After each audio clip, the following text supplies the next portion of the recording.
Back in the 1990s, a girl committed suicide after viewing an image posted in an old news group. The image was of a figure, which some identify as a woman, standing in the middle of a lonely road.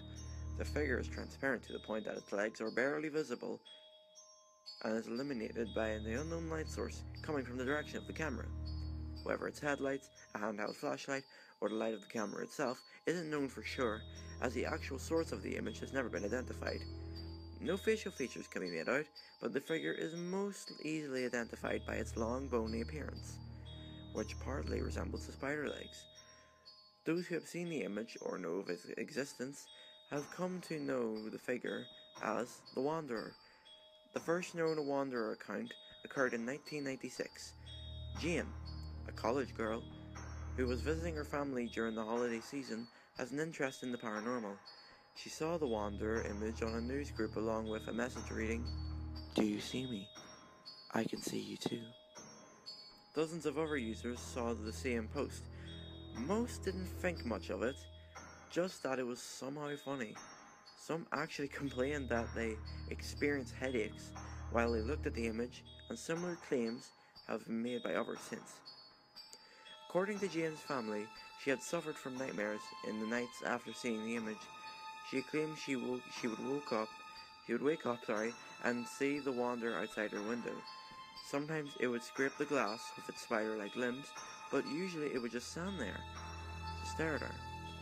She would find herself unable to move while in its presence, as if many unseen hands were holding her down. Even if she closed her eyes, she would still see it. Her family was sure she had just been frightened by an image online and was just having nightmares as a result, until Jane complained of seeing the Wanderer in her waking life as well. She was convinced it was following her. She would see it even when she was in public, a room full of people, or out in public, even though no one else saw anything.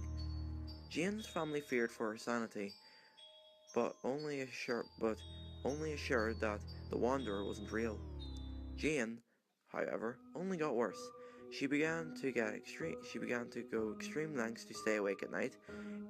It started out just with caffeine and staying active, but quickly graduated to cutting herself and screaming all through the night. Before long, she wasn't sleeping at all.